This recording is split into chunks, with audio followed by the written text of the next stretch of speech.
तर मला समोरचा प्रश्न आपला तो आहे की तुम्हाला पथक चालू करायला कुठल्या प्रॉब्लेमला फेस करावं लागलं? त्रास तर खूप झालं. आता जर त्रास सांगायला गेलं तर त्रास कमी नाहीये. एक आज एक वैयक्तिक त्रास म्हणू शकतो. आज एक पथकही चालू करायला जर गेलं तर एक पथक चालू करणं सोपी गोष्ट नाहीये आणि पथक चालवणं पण सोपी गोष्ट नाहीये. दोन्ही गोष्टींमध्ये खूप फरक नाही, पण आहे. सुरुवातीला तुम्हाला एकदाच येतोय मी त्या गोष्टीवर, अच्छा. पण एकदाच सुरू करून टाकतो आपण, पण त्याला चालवणं खूप कठीण राहते. पण आम्ही जेव्हा पथक सुरुवात करायला गेलो तर आमच्यावर चुकीचे आरोप, चुकीच्या गोष्टी, पोलीस स्टेशन पर्यंत नेणं. जय शिवराय, नमस्कार.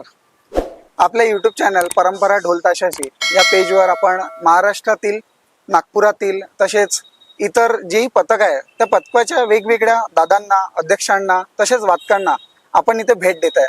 त्यांच्या भेटीनुसार आपण पथकाबद्दलची माहिती, पथक म्हणजे काय, पथकात येणाऱ्या अडचणी आणि त्या पथक अडचणी कशा पद्धतीने दूर करतात ह्या सर्वांबद्दल आपण जाणून घेत आहे. आपल्या सर्वांना माहिती आहे की ढोल ताशा ध्वज पथक हे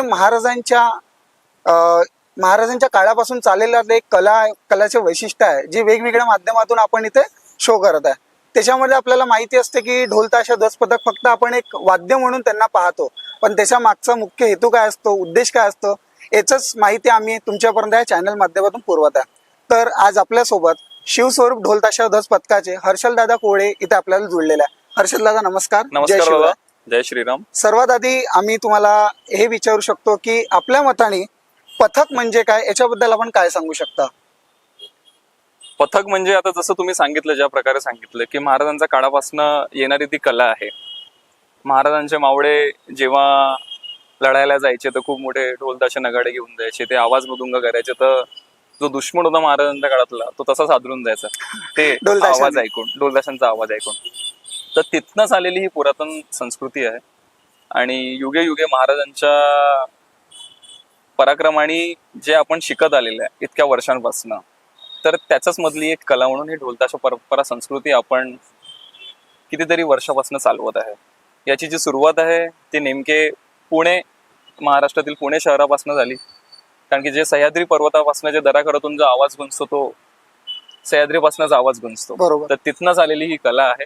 आणि तुमचा जो प्रश्न होता की ढोल ताशा पथक म्हणजे काय, तर ढोल ताशा पथक म्हणजे चांगल्या परिस्थितीतनं, वाईट परिस्थितीतनं जे आपण पथक निर्माण करतो, जे परिवार निर्माण करतो, ते पथक जेव्हा एकत्रित येऊन, तो परिवार जेव्हा एकत्र येऊन त्याला जे काम करतात त्याला म्हणतात पथक परिवार. आणि तोच पथक परिवार आपल्याला इथनं समोर घेऊन जायचा आहे आणि महाराजांची जी संस्कृती आहे, महाराजांचे आचार विचार आहे ते असेच समोर घेऊन जायचे आहे. तर हेच पथक आणि या पथकाच्या माध्यमातून जे कार्यरत आपण करत असतो, जे काम आपण करत असतो, ह्या सगळ्या गोष्टी पथक मार्फत होतात आणि त्या पथकात निर्मित झालं पाहिजे, हेच उद्देश आहे आणि यालाच पथक संस्कृती म्हणता येईल. बरं दादा, पथक म्हणजे काय तुम्ही खूप चांगल्या पद्धतीने सांगितलं. मला असं पुढचा प्रश्न असा आलाय की महाराजांच्या ह्याच्यात जे हे पथक होतं आणि आताच्या ह्याच्यात जे आपल्या जनरेशनला हे पथक आहे, याच्यामध्ये वाद्याचा बदल किंवा वाद्य कुठनं बदलले याच्यामध्ये आपल्याला काही माहिती? बघा, पारंपरिक वाद्य म्हटलं तर जितकेही महाराष्ट्रातील कलेमध्ये जिथे पण पारंपरिक संस्कृती आहेत, पारंपरिक वाद्य आहेत, ते आपल्या कलेमध्ये आपण सहभागी करून घेऊ शकतो. ढोल म्हणा, ताशा म्हणा, आधी नगाडे पण व्हायचे. जसं मी सांगितलं की युद्ध क्षेत्रात जेव्हा वापरत होते नगाडे वापरत होते, तुतारी वाजवत होत्या, त्या सगळ्या गोष्टींचा आपल्या पारंपरिक गोष्टीत पण आपण समावेश करता येतो. पण आता ढोल ताशा क्षेत्र म्हणजे आजच्या परिस्थितीत, आता आम्ही मागच्या 10 वर्षापासून कार्यरत आहे, त्याच्या आधी भरपूर सारे पथक आहेत जे आमच्यापेक्षा अनुभवी आहेत, जे कदाचित या प्रश्नाबद्दल खूप चांगलं उत्तर आणखी व्यवस्थित देऊ शकेल. आता जेवढी मला माहिती आहे, जेवढं माझ्या पथकाला माहिती आहे, तेवढी मी देण्याचा पूर्णपणे प्रयत्न करेन. तर पारंपरिक जितकेही वाद्य आहेत ते आपल्या ढोल ताशा क्षेत्रात आपण सहभाग घेऊ शकतो. आता त्याच्यामध्ये ढोल ताशा सगळ्यात महत्वाचा असतो, ढोल आणि ताशा, ज्याच्याने तो पूर्ण समा आपण मानतो, ज्याच्याने पूर्ण ताल, ठेके, सगळ्या गोष्टी जे आपण सेटअप करतो, जे आपण सेटअप करतो, ते मेनली आहे ढोल आणि ताशा. पण याच्या पण पूर्वी जे होतं तो आहे भगवा मानाचा, तो आहे ध्वज. त्याच्या व्यतिरिक्त तो पहिला मान ध्वजाचाच असतो आणि त्याच्यानंतरच ढोल, ताशा, झांज, संबळ आणि बस बाकी सगळे वाद्य सुरू होतात. म्हणजे आपण आपल्या इच्छेनुसार त्याच्यात कलेला कसं रूपांतरित करता येते, कलेला कशा प्रकारे विस्तारित करता येते, कलेला कसं मोठं करता येते, हे शेवटी वेगवेगळ्या निर्मित केलेल्या पथकांवर आहे की त्यांना कशा प्रकारे घेऊन जायचं आहे. आता आपण पुणे मध्ये पाहतो, रोज काही ना काही एक नवीन कन्सेप्ट घेऊन लोक करत आहेत. आता नुकतंच काल शिवमुद्रा ढोल ताशा ध्वज पथक पुण्याचं पाहिलेलं एक सराव शुभारंभ होता. म्हणजे सराव शुभारंभ पण आज इतक्या वरच्या परिस्थितीवर गेलेले आहेत की वादनापेक्षा मोठं तर सराव शुभारंभ. तर सगळ्या पथकावर निर्मित असतात या सगळ्या गोष्टी, की त्यांची प्लॅनिंग काय आहे, त्यांचं नियोजन काय आहे, की त्यांना आता कोणतं वाद्य आपल्यात सहभागी करून घ्यायचं आणि कोणत्या वाद्याला कशा प्रकारे आपल्याला प्रस्तुत करायचं हे दर पथकावर असतं. आणि पथकांनी पण पारंपरिक वाद्यावरच टिकून राहायला पाहिजे, कारण की तीच त्याची शान आहे, तीच पथकाची तीच शान ती आपली कला आहे जी तीच आपण आपली महाराजांपासून जाणून घेत आहे. हे तर तुम्ही पथकाबद्दल खूप छान सांगितलं की महाराजांच्या याच्यापासून चालत आलेली आपली कला संस्कृती बरोबर. आपण निभत चाललोय. आता याच्यानंतर येणार आहे मी आपल्या पथकाकडे, बरोबर. जे आपल्या पथकाचं नाव आहे शिवस्वरूप ढोलताशा ध्वज बरोबर. पथक. तर दादा मी सगळ्यात पहिले तुम्हाला विचारतो की आपण शिवस्वरूप हे नाव आपल्याकडे कुठून आलं आणि याची कल्पना आपल्याला कुठून आली? शिवस्वरूप जे होतं ते तर देवाचीच कल्पना होती, ती माझी कल्पना कदाचित राहूच शकत नाही. कारण की शिव म्हटलं म्हणजे ब्रह्मांडचे आपले महादेव. भोले महादेव आणि शिव म्हणजे शिवाजी महाराज.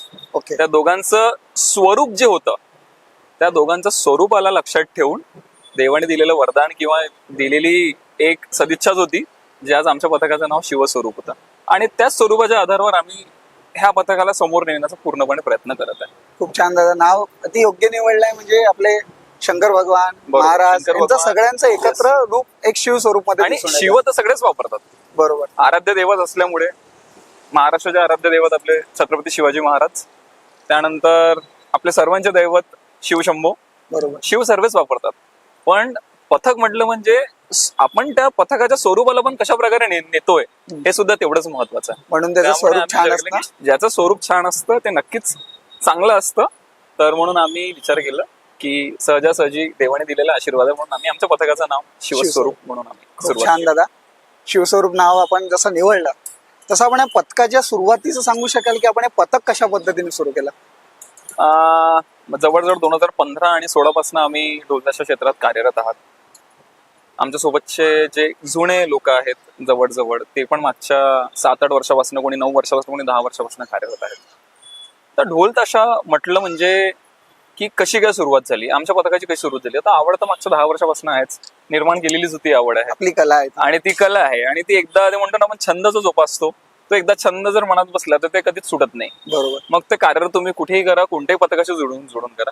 पण आम्हाला असं वाटलं की एका नवीन स्वरूपाची सुरुवात व्हावं, जिथे पथकाचं नाव मोठं व्हावं, जिथे वादकाचं नाव मोठं व्हावं, वैयक्तिक वादकाचं नाव मोठं व्हावं. कधी कधी काय असतं की जसं मी आहे, जरी मी पथकाचा अध्यक्ष आणि संस्थापक आहे, पण माझ्या मागे खूप मोठी टीम आहे जी नेहमी काम करत असते.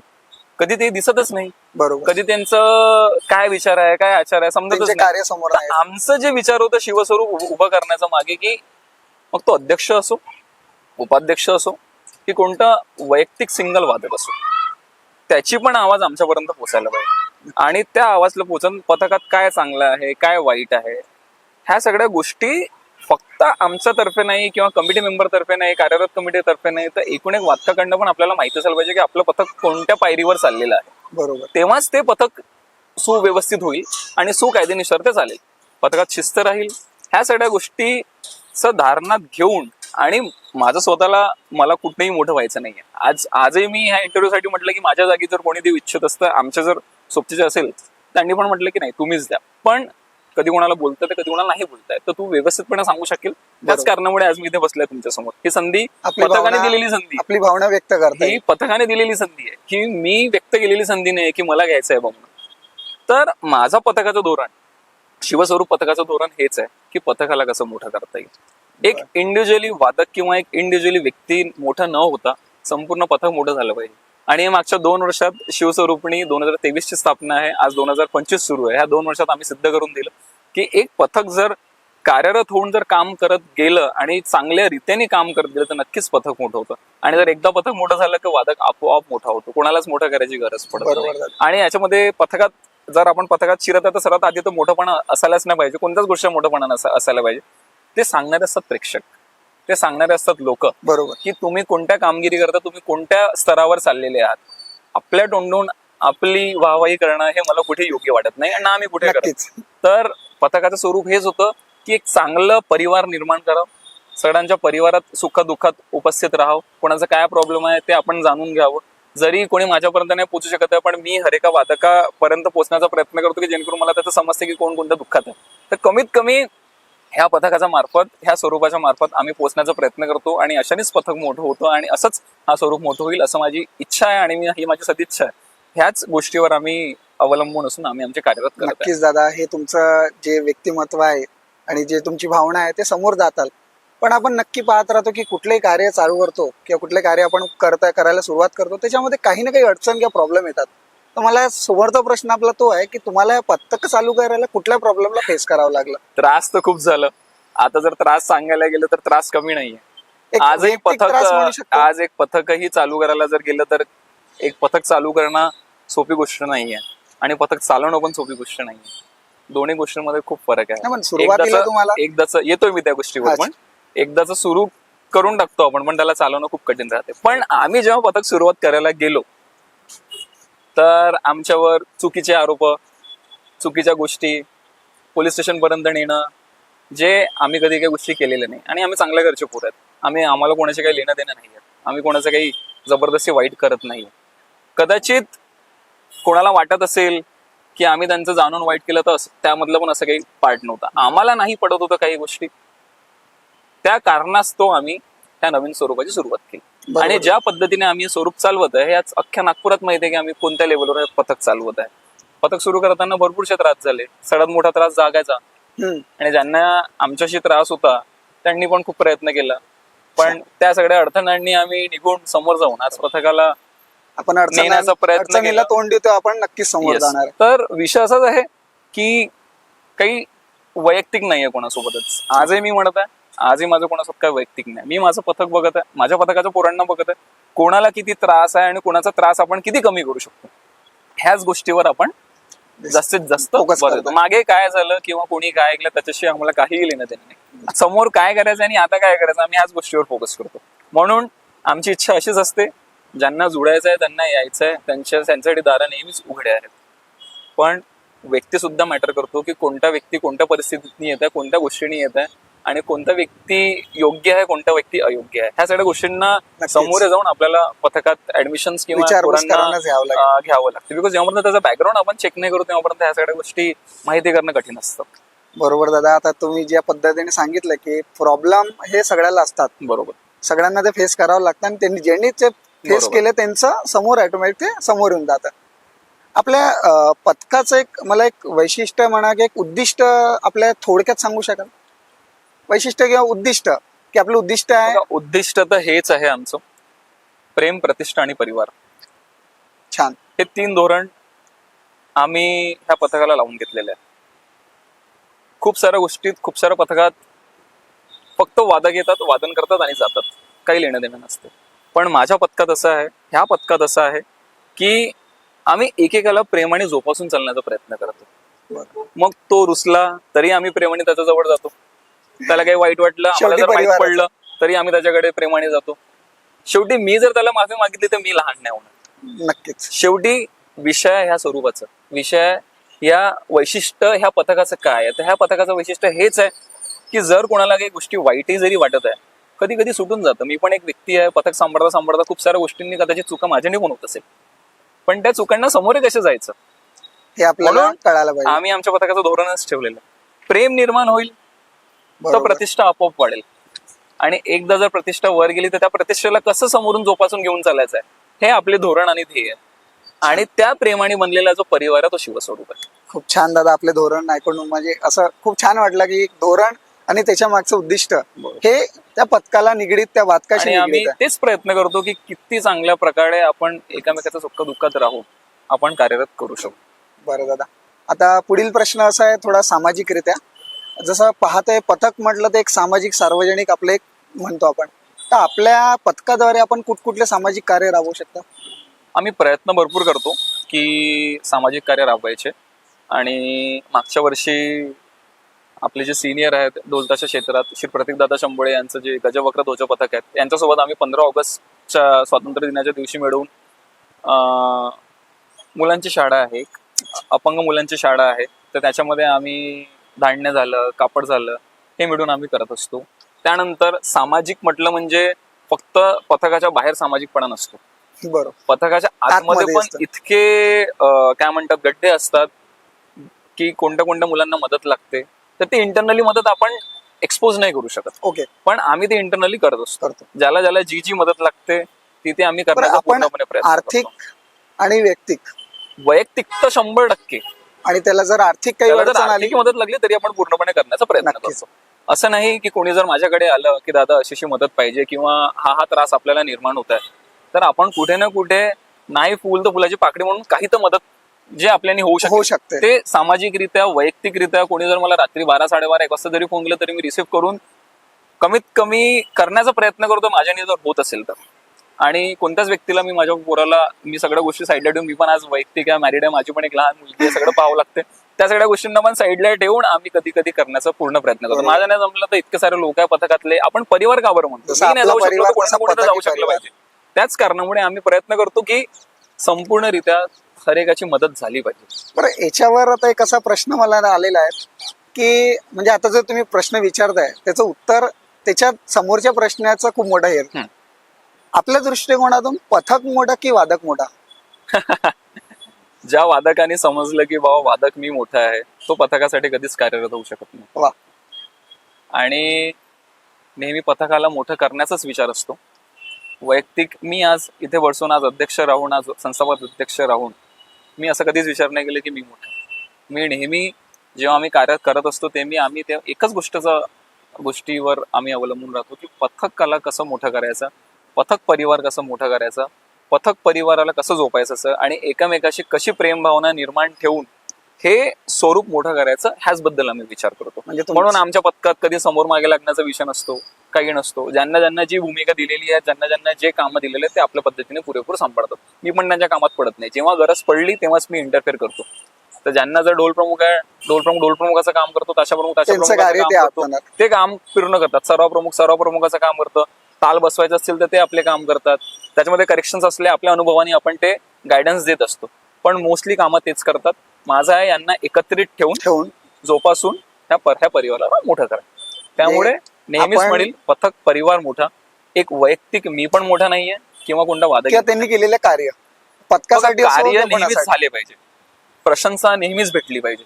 तो कोणताही वादक असतो. जर ढोल प्रमुख उत्कृष्ट काम करत आहे तर नक्कीच दुसऱ्या वेळेस त्याला संधी भेटली पाहिजे, त्याचं नाव सुद्धा बाहेर आलं पाहिजे की नाही मी शिवस्वरूपसाठी कार्यरत करतो. पण याचा अर्थ हे नाही की वादक मोठा. आपण का बरं करताय? महाराजांसाठी करताय, बाप्पांच्या आगमनासाठी करताय, माता राणीच्या सहवासात राहण्यासाठी करतोय आणि आपलं पारंपरिक आणि ढोलताशा वैशिष्ट्य आहे त्यामुळे आपण करतोय. लोकांना माहिती पडतं कोण किती मोठा आहे, काय आहे, आपोआप प्रशंसा समोर वाढतात. कोणाला काहीच करायची गरज नाही, स्वतःहून बिनतोंडे कामं करून काही अर्थ नाहीये. म्हणून पथकाचं नाव मोठं झालं की वादक आपोआप मोठा होतो. आता असं एक लागला की दादा की आपण जर मी तुम्हाला आता विचारायला गेलं की पथकात येणाऱ्या अडचणी, पथकातल्या गोष्टी किंवा पथकातलं एक सोपं उदाहरण घेऊ आपण, आर्थिक परिस्थिती. ही आर्थिक परिस्थिती प्रत्येकाला सांगायला हवी पथकामध्ये वादकाला की नको सांगायला? बघा, मला असं वाटते पथकाचं आर्थिक जे आहे, जर कोणता वादक येत आहे आणि जर मी सक्षम नाहीये तर मग चुकीचं आहे. बर. जर माझ्याकडे कोणता माझ्याच पथकातला वादक येतोय आणि दादा मला म्हणतोय की नाही मला माहिती करायचंय की दादा आपलं आर्थिकरित्या किती फंड आपल्याकडे आलं, किती पैसा आला ना आपण किती खर्च केला, जर मी द्यायला सक्षम आहे आणि मी दिलं पाहिजे. जर माझ्यापर्यंत जर कोणी आलं तर नाही म्हणतात. माहितीचा अधिकार गव्हर्नमेंट सुद्धा म्हणते, माहितीचा अधिकार सर्वांना आहे. तुम्ही पेटिशन पाहिजे तुम्हाला पूर्ण माहिती भेटेल, बरोबर. पण जर गव्हर्नमेंट म्हणेल की भाऊ तुम्हाला माहितीचं टाकल्यानंतर जर तुम्हाला माहिती नाही भेटणार तर मग चुकीचं आहे. बरोबर, आपलं चुकीचं मग ते. आणि कसं असते की पथक आपण चालवत आहे, खूप अडचणी निर्माण होतात, फायनान्शियली त्रास होतो, वैयक्तिक त्रास होतो आणि गणेशोत्सवच्या आधी तर खूप त्रास निर्माण होतो जागेसाठी, याच्यासाठी त्या सगळ्या गोष्टी धडपड करावं लागते. पण मला असं म्हणणं आहे सर्वच पथक चालवत आहे, माझ्यापेक्षा भरपूर जुने पथक चालवत आहेत. मी तर मागच्या 2-3 वर्षापासून पथक चालवत आहे, कोणी 10 वर्षापासून, कोणी 12 वर्षापासून नागपुरात कार्यरत आहे. सर्वांनी आपल्या वादकाला सॅटिस्फाय केलं पाहिजे.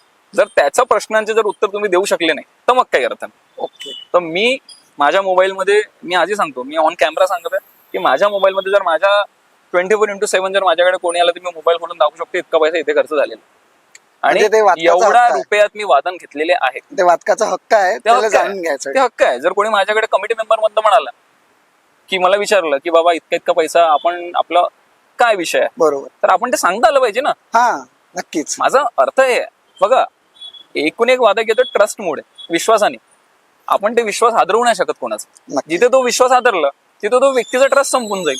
ते ट्रस्ट संपला की पथक असंच कमजोर होणं स्टार्ट होऊन जाते. बरोबर. आणि मग असं जर झालं तर सगळ्यात मोठा विषय हाच राहतो, पथक तुटण्याचे आणि पथक बाहेर निघण्याचे. सगळ्यात मोठा कारण तर हाच आहे ना, हा, असं म्हटलं जाऊ शकतं. असं म्हटलं जाऊ शकतं. तर म्हणून आज मी जर 3 वर्षापासून पथक व्यवस्थितरित्या चालवत आहे, पण मी हे सांगतो की माझ्या वादकांना माझ्यावर इतका विश्वास आहे की आजपर्यंत मला एके वादकांनी असं म्हटलं नाही. नक्कीच. आणि जर कोणी आलंही तर मी त्याला कधी हटकारणार नाही. म्हणजे त्याचे प्रश्न आपण त्याचे सोडवून प्रश्न असू. 100% सोडवले जातील आणि त्याला 100% पूर्ण माहिती दिली जाईल. बरं दादा, हे तर आपलं खूप छान आहे. म्हणजे आपण कुठलीही माहिती लपवून न ठेवता नाही, जर लपवून विचारलं ठेवण्याचा तर काहीच आपण अधिकार त्याला नाही. सांगतोय. आणि लपवून ठेवण्याचा अधिकार आपला आहे सुद्धा नाही. ओके. आणि याच्यानंतर जर आपल्या पथकामध्ये आपण वादकासाठी कुठले कार्यक्रम करू शकता? आपण घेऊ. आपण गुरुपौर्णिमेचा कार्यक्रम घेत असतो. आपण वादक सन्मान सोहळा घेत असतो. वर्षभराची जी मेहनत राहते त्यांना ट्रॉफी मोमेंटो देऊन त्यांचा उत्साह वाढवण्याचं काम आपण करत राहतो.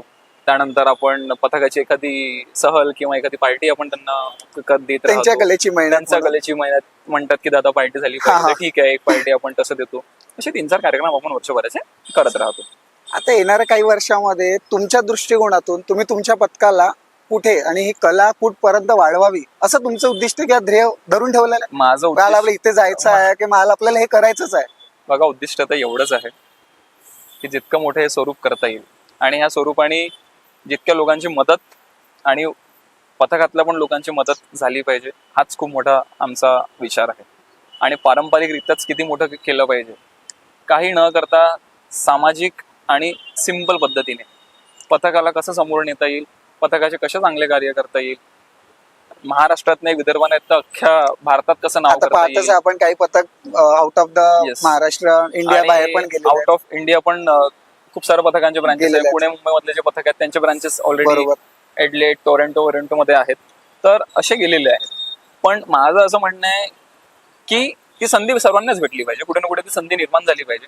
पण सध्या ज्या रूट पासून तुम्ही स्टार्ट केलेलं आहे, तो जर route मी मजबूत करायला नागपुरातून जर मी स्टार्ट केलेलं आहे, जर मी नागपुरातून सुरुवात केलेली आहे, तर ते नागपुराचा माझा पाया आणि नागपुराचा बेस स्ट्रॉंग असायला पाहिजे. त्यानंतरच मी विदर्भात, पायरी महाराष्ट्रात चढता आणि येईल. भारतात आपलं नाव करू शकेल. अगदी तर बरोबर. उद्दिष्ट हेच आहे, पथक किती मोठा करता येईल आणि पथकाला किती समोर नेता येईल आणि किती चांगले कार्य करता येईल. आपलं जसं आता आम्ही आमच्या युट्यूब चॅनलवर तुमची माहिती देत आहे, तर तुम्ही वादकाला आपल्या पथकामध्ये येण्याकरता किंवा त्यांना कलेची आवड निर्माण करण्याकरता आपल्या तऱ्हेने कुठल्या प्रकारचा मेसेज देऊ शकता? किंवा शिवस्वरूपचं आज मागच्या 2 वर्षात इतकं चांगलं सगळ्यांनी मिळून कार्यरत केलेलं आहे. तर सगळे आपल्या इच्छेने येतात, आपलं मन बनून येतात की नाही मला शिवस्वरूपमध्ये ऍडमिशन घ्यायची आहे. माझ्यापेक्षा चांगले पथक आहेत नागपूरमध्ये, तिथे पण भरपूर सारे पोरं जातात. आम्ही 2 वर्षात इतकं कार्य केलं, म्हणजे जेव्हा ढोलच्या पथकाची सुरुवात झालेली होती भरपूरशा लोकांनी ते करू शकलं. आम्ही 2 वर्षात 70 ढोल उतरवले प्रथम नागपुरात. त्यानंतर ह्या वर्षीची पण आमची तयारी जास्त संख्यांची आहे. तर आम्ही कीर्तिमानासाठी लढत नाहीये किंवा आम्हाला कीर्तिमान स्थापन करत तसं नाहीये, पण आम्हाला आपल्यामध्येच काय मोठं करता येईल आणि काय चांगलं करता येईल आम्ही त्याच्यासाठी धडपडत आहे. तर असंच आहे, जेव्हा प्रेक्षक पाहतात तर प्रेक्षकांच्या डोळ्यात अश्रू येतो, जेव्हा निर्माण होतो, जेव्हा हास्य निर्माण होतो, ते स्वतः शिवस्वरूपसाठी विचार करतात की नाही आपल्याला ह्या पथकात जायचं आहे किंवा ऍडमिशन घ्यायचं आहे. बाकी सोशल मीडिया पोस्ट, मित्रमंडळी, भाऊ बहीण सगळे एकमेकांशी कनेक्टेड असतात. तर ज्यांची इच्छा असते ते नक्कीच, ज्यांना परंपरा संस्कृती जपायची आहे, ज्यांना ढोलताशा जपायचा आहे, ते नक्कीच स्वइच्छेने येतात. खूप छान दादा. हर्षलला आपल्याला जोडून आपण आमच्याशी जोडले, आम्हाला जी माहिती दिली आहे, आपण आपल्या पथकाबद्दल सांगितलं, पथक म्हणजे काय, परंपरा काय, आपली जी चालवत आली आहे, हे आपण सगळे ज्या पद्धतीने आम्ही आमच्यासोबत सांगितलं, शेअर केलं, त्यासाठी मी तुमचे खूप खूप आभार मानतो. तुमचे खूप खूप धन्यवाद की परंपरा ढोलताशाची आज आम्हाला ही संधी दिली. संपूर्ण वैयक्तिक पथकाबद्दल आणि ढोलताशा परंपराबद्दल, आपली पारंपरिक संस्कृतीबद्दल आपण इथे भेट आम्हाला दिली आणि आम्हाला बोलवलं त्याकरता आम्ही खूप खूप धन्यवाद व्यक्त करतो. संपूर्ण शिवस्वरूप परिवारातर्फे धन्यवाद करतो. आणि जे काही या गोष्टीतनं, ह्या मुलाखतीतनं लोकांपर्यंत जाईल, नक्कीच आम्हालाच नाही, आमच्या वादकालाच नाही, तर संपूर्ण महाराष्ट्रातील, भारतातील आणि इतकं लांब न जाता फक्त नागपुरात जाऊ आपण आधी. नागपुरातही जर आमच्या बंधनात थोडंसं पॉझिटिव्हिटी जर कोणी घेतली आणि जर तुमच्या माध्यमातून आणखी समोरचे जे मेन आमचा उद्देश तोच आहे की पथक आणि त्याची कला, जी महाराजांच्या संबोध आपण करत आहे, बरोबर, त्याची माहिती त्यांना असायला हवी. आमचा मुख्य उद्देश तो आहे. नक्कीच. आमची पण फक्त प्रयत्न ढोल आणि ताशापर्यंत नाही. आम्ही वैयक्तिक व्यक्तीला बसवतो, त्याचा बोलण्याचा प्रकार कसा आहे ते शिकवण्यापासून, शिस्त शिकवण्यापासून हर एक गोष्टीकडे आम्ही लक्ष देत असतो. व्यक्तिमत्वाकडे आपण जास्त व्यक्तिमत्वाकडे कोण कसं आहे, कोण चंचल आहे, कोण Activity कठोर आहे, कुठली? कोणाची कशी ऍक्टिव्हिटी, या सगळ्या गोष्टीकडे आम्ही वैयक्तिक लक्ष देत चालेल असतो. दादा. आपल्याला येणाऱ्या गणपतीसाठी आणि पुढील वर्षासाठी तुम्हाला खूप खूप शुभेच्छा. जय शिवराय दादा. धन्यवाद. जय शिवराय, जय श्रीराम. धन्यवाद.